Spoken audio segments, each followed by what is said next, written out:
2 years later, he sought the Democratic nomination for vice president. Jack Kennedy wants to make it all the way to the very top, to the presidency. And father is the banker. Instead of having to go out and canvass money and promise the undeliverable to all kinds of constituents and interests, Jack Kennedy only had to turn to his father. It enabled him to be idealistic and be above the fray.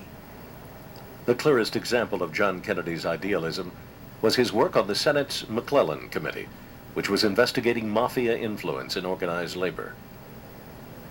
From 1957 to 1960, the senator and his younger brother, Chief Counsel Robert Kennedy, took on the most powerful gangsters in America, and one of their closest friends in organized labor, Jimmy Hoffa.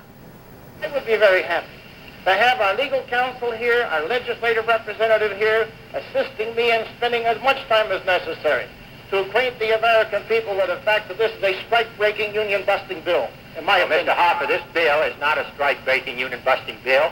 You're the best argument I know for it. Your testimony here this afternoon, your complete indifference to the fact that numerous people who hold responsible positions in your union come before this committee and take the Fifth Amendment because an honest answer might tend to incriminate them. Your complete indifference to it, I think, makes this bill essential. To Jimmy Hoffa and his Mafia cronies, there was a strange irony in being attacked by Joe Kennedy's boys.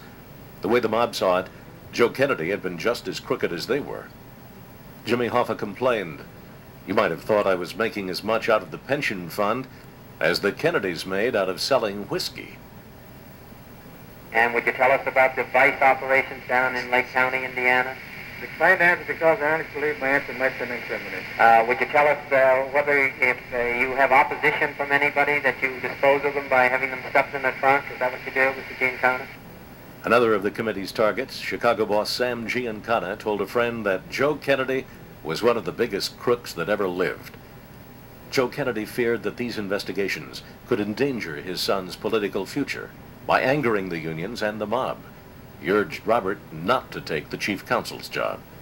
But even more the idealist than his brother John, Robert Kennedy pressed ahead and accumulated a long list of enemies.